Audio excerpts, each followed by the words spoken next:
Assalamualaikum warahmatullahi wabarakatuh. Al-Fatihah.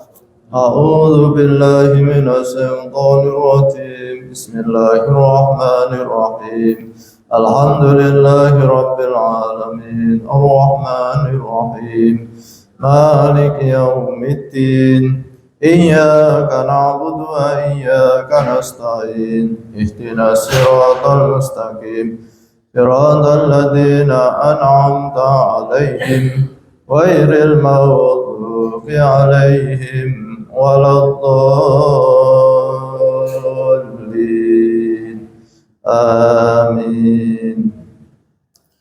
Bismillahirrahmanirrahim. Suhbatur Rafi'ah. Tegese cabang iman sing kaping 4, yaiku iman kelawan sedune para anbiya lan para rasul iku kabeh padha bener ing dalem pituture lan ing dalem dawuhe, ing dalem perkara urusan donya lan perkara urusan akhirat, tegese urusan perkara agama. Bismillahirrahmanirrahim. Jadi pagi hari ini kita dituntun oleh Mbak Kiai untuk mengimani adanya para rasul, utusan Allah Subhanahu wa taala. Jadi Allah Subhanahu wa taala mengutus para rasul itu dalam rangka untuk menyampaikan risalah atau aturan-aturan agar umat manusia itu memperoleh kebahagiaan di dunia dan kebahagiaan di akhirat. Intinya itu, Rabbana atina fid dunya hasanah wa fil akhirati hasanah wa qina adzabannar. Jadi Allah menghendaki umat manusia ini hidup dalam kondisi tentram, aman, dan besok di akhirat dalam kondisi bahagia, tidak tersiksa.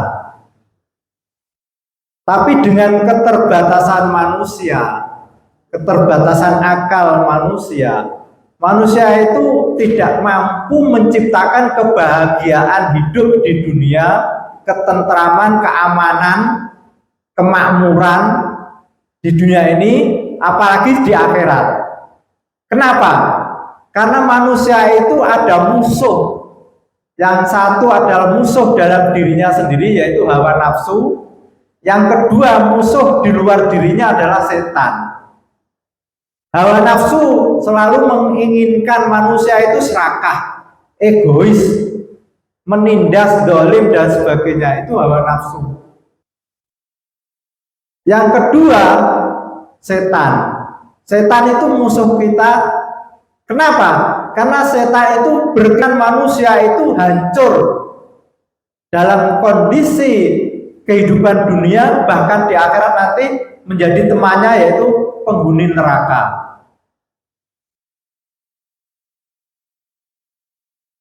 Manusia karena punya hawa nafsu ini, kalau dia dikuasai oleh hawa nafsunya, maka ketika dia punya kekuasaan, punya kekuatan, dia akan melakukan penindasan-penindasan. Ketika dia mempunyai harta yang banyak, dia akan memanfaatkan orang miskin itu untuk dikuasainya, sehingga dia membuat toko yang besar, orang lain tidak boleh punya toko. Akhirnya apa? Monopoli. Nah ini kalau orang itu sudah monopoli, maka orang lain tidak bisa hidup, dan dia dengan nafsunya ingin membunuh orang lain.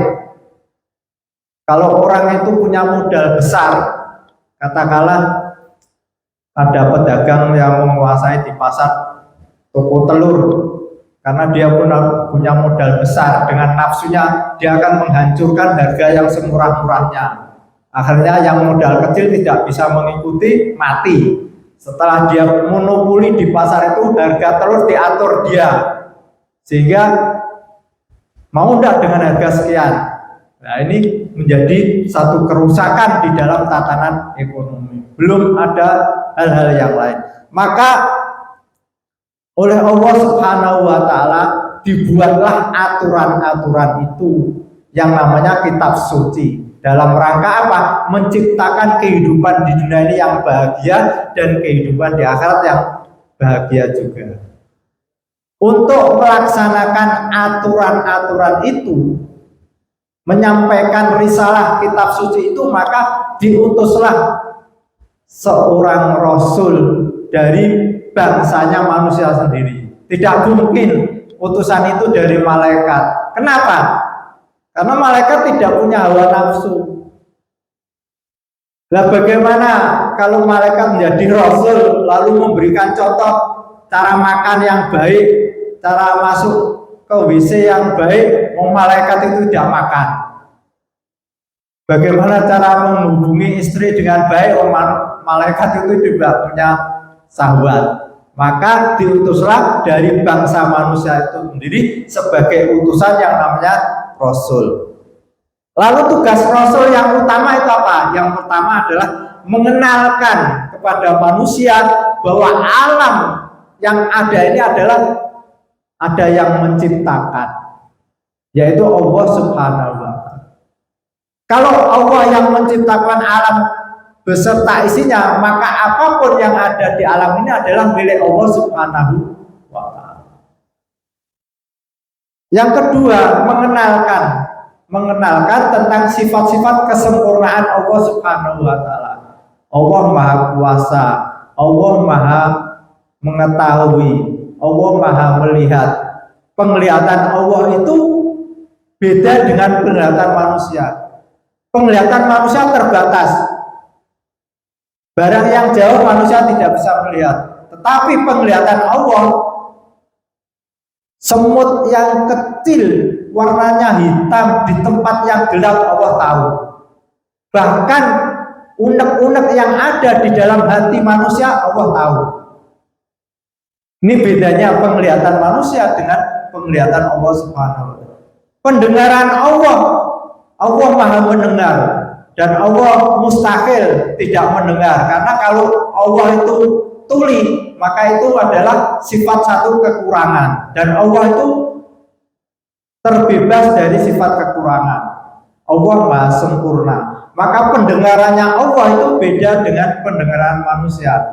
Manusia pendengarannya terbatas, sedangkan Allah pendengarannya tidak terbatas.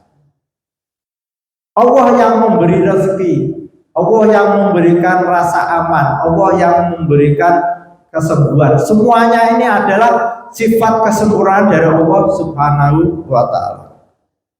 Lalu yang kedua, tugas Rasul yang berikutnya adalah mengajari tata cara menyembah. Jadi bagaimana menyembah Allah Subhanahu wa Ta'ala, maka diajarilah kita melaksanakan sholat 5 waktu. Allah memerintahkan dalam kitab suci Al-Quran hanya dirikanlah sholat. Tapi bagaimana cara mendirikan sholat? Maka Rasul itulah yang mengajari kita. Kita diajari sebelum sholat harus berwudu dulu, menghadap kiblat, lalu takbir, lalu membaca Fatihah. Semuanya itu adalah tugas Rasul untuk menjelaskan agar kita itu benar di dalam menyembah pada Allah Subhanahu wa Ta'ala. Dari gerakannya, dari pakaiannya, dari ucapannya, semuanya diatur oleh Allah Subhanahu wa Ta'ala melalui Rasulnya. Al-Fatihah. A'udzubillahi minasyaitonir rajim. Bismillahirrahmanirrahim. Alhamdulillahirabbil alamin. Iyyaka na'budu wa iyyaka nasta'in. Ihdinas siratal mustaqim. Siratal ladzina an'amta 'alaihim ghairil maghdubi 'alaihim waladdallin.